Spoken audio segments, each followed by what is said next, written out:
नमस्कार.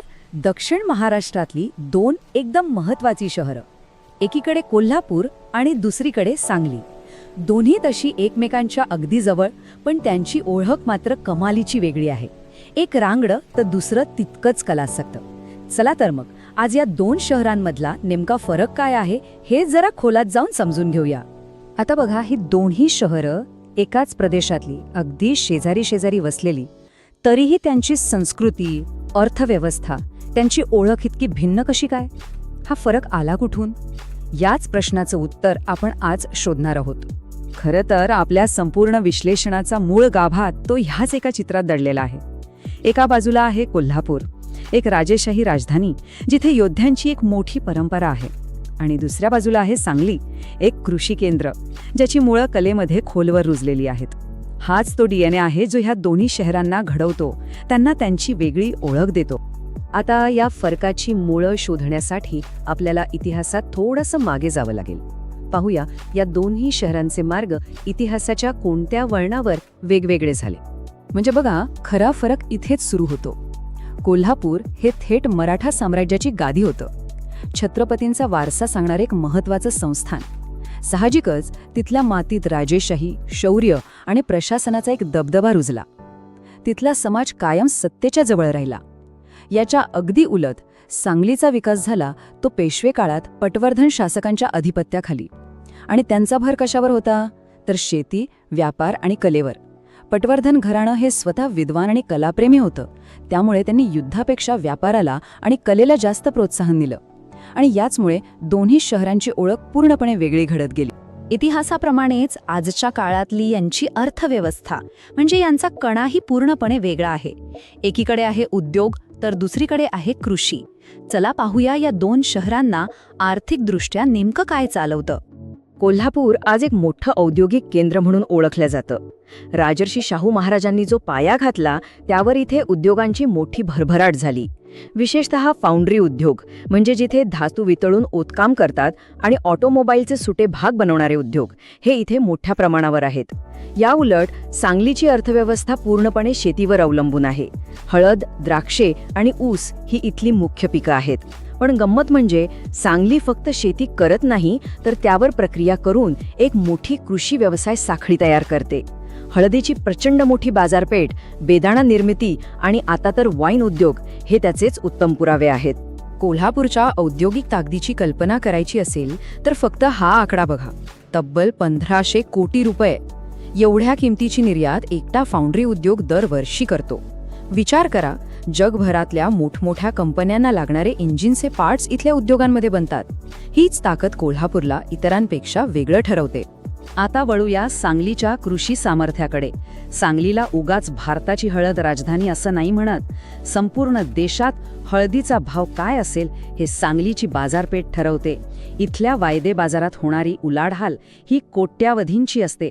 हीच गोष्ट सांगलीच्या अर्थव्यवस्थेची खरी ताकद बनली आहे, अक्षरशः जमिनीतून येणारं सोनं. बरं, हा जो इतिहास आणि अर्थव्यवस्थेतला सरक आहे ना, तो त्यांच्या संस्कृतीत, त्यांच्या चवीत आणि कलेतही अगदी स्पष्टपणे उतरलेला दिसतो. चला तेच पाहूया. कोल्हापूर म्हटलं की डोळ्यासमोर काय येतं? बरोबर, तो झणझणीत तांबडा पांढरा रस्सा आणि मसालेदार कोल्हापुरी मिसळ. इथली खाद्यसंस्कृती म्हणजे त्यांच्या रांगड्या आणि रोखठोक स्वभावाचंच एक प्रतिबिंब आहे. जशी लढवय्या वृत्ती तशीच जेवणातही एक प्रकारची धमक आणि स्पष्टपणा. हीच चव फक्त खाण्यापुरती मर्यादित नाही, तर ती कोल्हापूरच्या ओळखीचा एक अविभाज्य भाग बनली आहे. याच्या अगदी विरुद्ध सांगलीची ओळख जोडलेली आहे कलेशी. सांगलीला मराठी नाट्यसृष्टीचे उगमस्थान असा खूप मोठा मान दिला जातो. विष्णुदास भावेंनी इथेच मराठी नाटकाचा पाया रचला. बालगंधर्वासारखे दिग्गज कलाकार ह्याच मातीने आपल्याला दिले आणि ह्याच कलेने सांगलीच्या सांस्कृतिक वारशाला एका वेगळ्याच उंचीवर नेऊन ठेवलं आहे. असं म्हणतात की इथल्या हवेतच संगीत आणि नाटक आहे. आणि गंमत म्हणजे आधुनिक काळातही या दोन्ही शहरांनी आपापली वेगळी ओळख जपली आहे. कोल्हापूर शिवाजी विद्यापीठामुळे पश्चिम महाराष्ट्राचं एक मोठं शैक्षणिक केंद्र बनलं. एक राजधानी म्हणून त्याचा जो शैक्षणिक वारसा होता तो आजही कायम आहे. तर दुसरीकडे सांगलीने आणि विशेषतः मिरजने स्वतःला पश्चिम महाराष्ट्र आणि कर्नाटकासाठी एक अत्यंत महत्त्वाचं वैद्यकीय केंद्र म्हणून सिद्ध केलं आहे. इथली हॉस्पिटल्स आणि डॉक्टर्स इतके प्रसिद्ध आहेत की दूरदूरवरून लोक उपचारासाठी इथे येतात. ओके, तर हा झाला भूतकाळ आणि वर्तमान काळ. पण पुढे काय? आज या दोन्ही शहरांसमोर कोणती आव्हानं उभी आहेत आणि विकासाच्या वाटेवर त्यांना कोणत्या गोष्टींवर लक्ष केंद्रित करावं लागणार आहे? या दोन्ही शहरांना एकत्र आणणारं एक सामायिक आणि खूप मोठं आव्हान म्हणजे दरवर्षी येणारा महापूर. कृष्णा आणि पंचगंगा नद्यांना येणाऱ्या पुराचा फटका दोन्ही शहरांमधल्या हजारो लोकांना आणि कोट्यावधींच्या मालमत्तेला बसतो.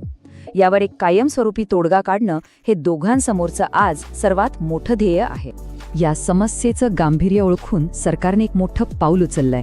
या संपूर्ण प्रदेशातील पूर नियंत्रणासाठी तब्बल 4,000 कोटी रुपयांच्या निधीला मंजुरी मिळाली आहे.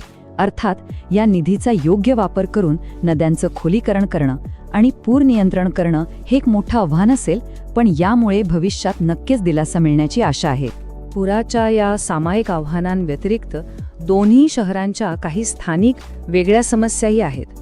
कोल्हापुरात औद्योगिक विकासामुळे जमिनीच्या किमती प्रचंड वाढल्या आहेत आणि तरुणांना शहरातच चांगल्या संधी कशा उपलब्ध करून द्यायच्या हे एक आव्हान आहे. तर सांगलीत जुन्या शहरातल्या पायाभूत सुविधा म्हणजे रस्ते आणि गटार व्यवस्था त्या सुधारण्यावर आणि सार्वजनिक वाहतूक व्यवस्था अधिक सक्षम करण्यावर भर देण्याची गरज आहे. तर मग या दोन शहरांपैकी कोणतं शहर निवडावं? याचं उत्तर प्रत्येकाच्या गरजेनुसार वेगळं असू शकतं. ज्यांना एक गतिमान शहरी आणि औद्योगिक जीवनशैली हवी आहे त्यांच्यासाठी कोल्हापूर एक योग्य पर्याय आहे. तर ज्यांना कृषी, कला आणि तुलनेने शांत जीवनशैली आवडते त्यांच्यासाठी सांगली एक उत्तम पर्याय ठरू शकतो. दोन्ही शहरं आपापल्या जागी यशस्वी आणि तितकीच महत्त्वाची आहेत. आणि शेवटी एक महत्त्वाचा प्रश्न उरतो.